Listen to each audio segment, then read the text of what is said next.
to a weekly update from the world's worst weekly pregnancy updater. I am about to be 38 weeks pregnant and I have not updated since week 29. So if you want current weekly updates, then this is not the place to come.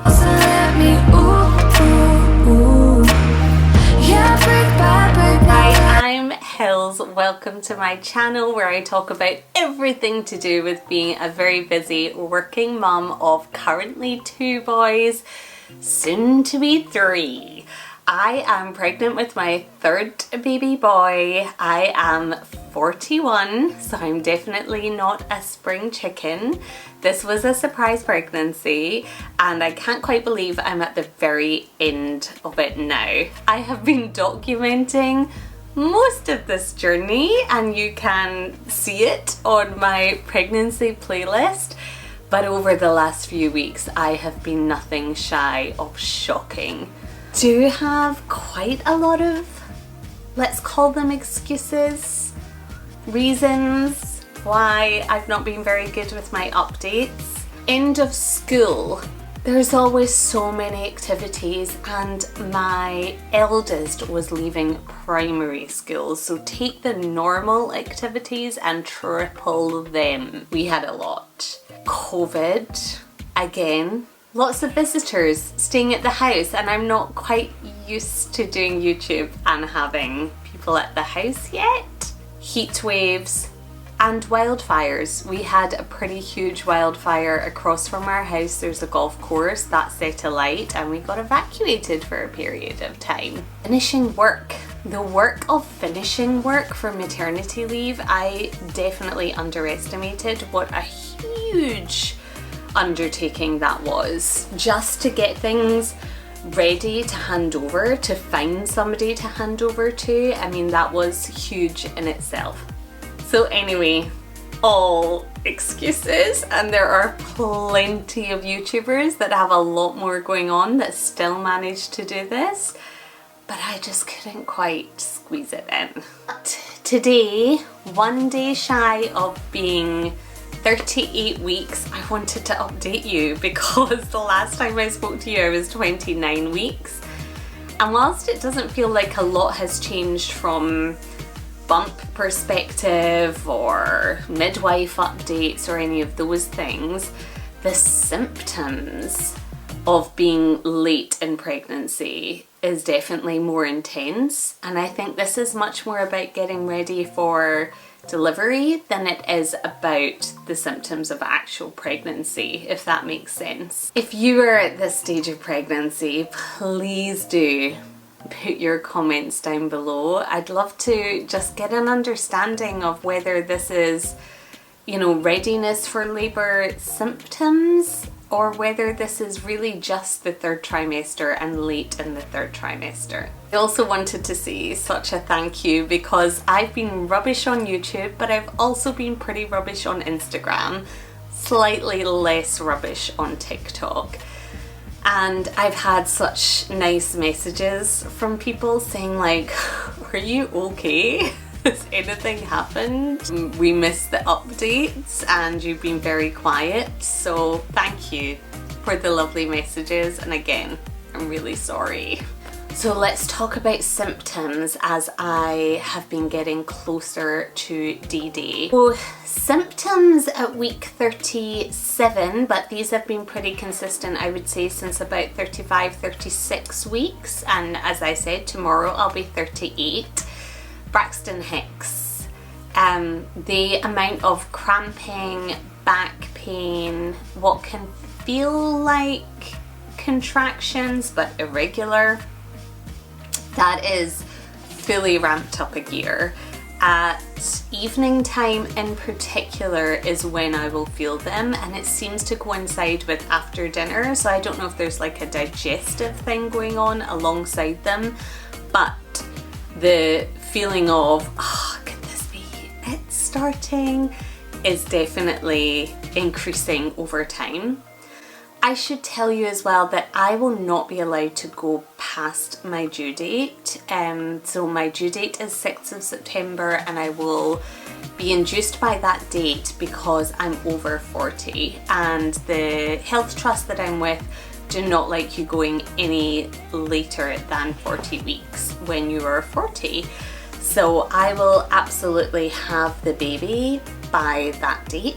I would love to not be induced. So if you have any tips beyond the eating 7 pineapples that can bring labour on at 39 weeks, please write them below, because I would love to avoid the induction. I also have a paranoia about my due date because my kids start back school on the 5th of September, so the day before.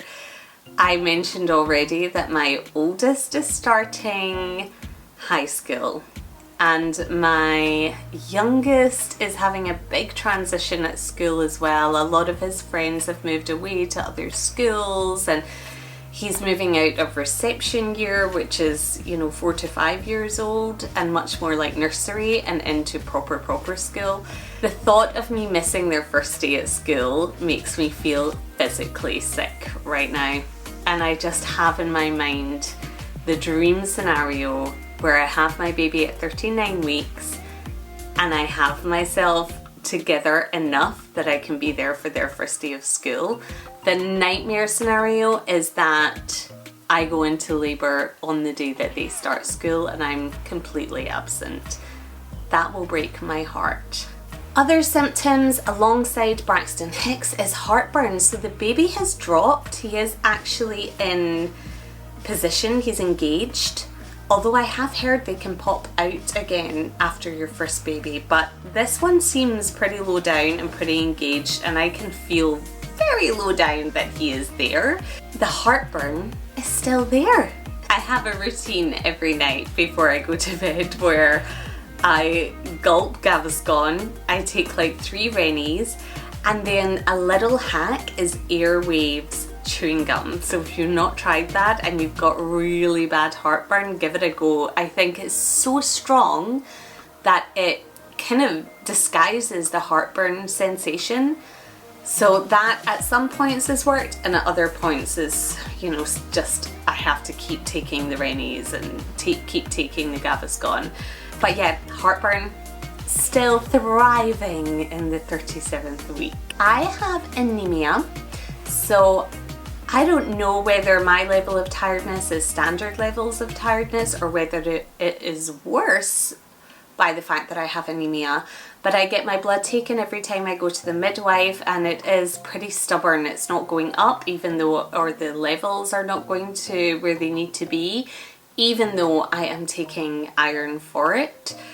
So I have increased iron supplements to not only try and help through the last couple of weeks, but to help post-delivery. They were saying that, once you lose quite a bit of blood during delivery, that the anemia can get worse and you're tired anyway, but you can be really wiped out. I'm taking that as well, but with that comes a bit of constipation. So with the good comes the ugly. I am somewhere between nesting and irritation. I go through these 2 phases. Some days I feel really like I just want to get everything sorted and I want to make sure that the house is beautiful and clean and that I feel on top of everything. Then other days I am just irritated by the magnitude of the work that needs to be done and I don't want to do anything. So I seem to be flitting somewhere between those 2 areas. Similarly, I'm the same with these last few weeks of pregnancy, so I know this is my last. I am trying so hard to just hold on to the memory of what it is like to be pregnant, because you forget, don't you? You forget so quickly what happens once you've had the baby. So I'm really trying to hold on to that feeling and appreciate it and just remember what a special time it is for all of us, and also, what it's like to have 2 kids and spending time with them. and not 3. At the same time, I'm so impatient. I'm really impatient for the baby to come. And just this world of kind of flitting between these two places and these two emotions of being really excited and then really like sad almost about not being pregnant anymore. It's all about preparation now, and I think I am pretty prepared. Now that I've stopped working, I will do more videos, I promise. But the hospital bag one is a very popular video. I've watched so many of them myself, and I may do one with mine as well. And I should say hospital suitcase. I'm looking over there because I'm looking at it right now. That's pretty much packed, but I might just walk you through it, and that may also trigger me about the things that I need to make sure that I have packed that I might not have. Also surrounded right now by postnatal medical interventions, let's call them. So I have Lansano cold and heat breast therapy for nursing. I have an upside down peri bottle because if you've birthed before, you know what we're using this for. And then I also have cold plaids plus disposable underwear, postpartum, which should help with the pain, and then also maternity pads. So like those are just the things that happen to be next to me. You might be able to see as well, I don't know if you can, but I have the side crib set up behind me next to the bed. I have a nappy bin over here, a bouncer here changing stuff, so we're pretty much ready. But there's always going to be things, I'm sure, once I have the baby that I'm like, oh my god, I can't believe I didn't get that. So let me show you, maybe for the last time, you never know, the bump, and you can tell me whether you think it's dropped or not. So this is a bump at close to 38 weeks, 37 weeks and 6 days. I feel like it's dropped. But as I said, I don't have, like, you can even hear I'm a little breathless now. I don't have huge amounts of space up here. I am measuring actually 1 week, or yeah, close to 1 week ahead. He's on the 60th percentile, so he's maybe a little bit bigger than average, but only ever so slightly.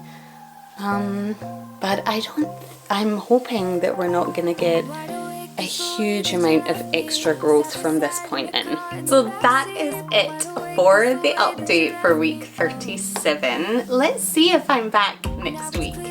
I will absolutely make an effort to. As I've said, I'm not working now, so I will be able to spend way more time on this channel, which I really want to invest more into it. I enjoy the process so much, and the same with Instagram and TikTok. So please do follow me on there, Work.Life.Mum, on both of those channels. And if you are at this similar stage, please leave a note in the comments. I would love to hear how you are getting on in these last couple of weeks. I will chat to you soon. Take care.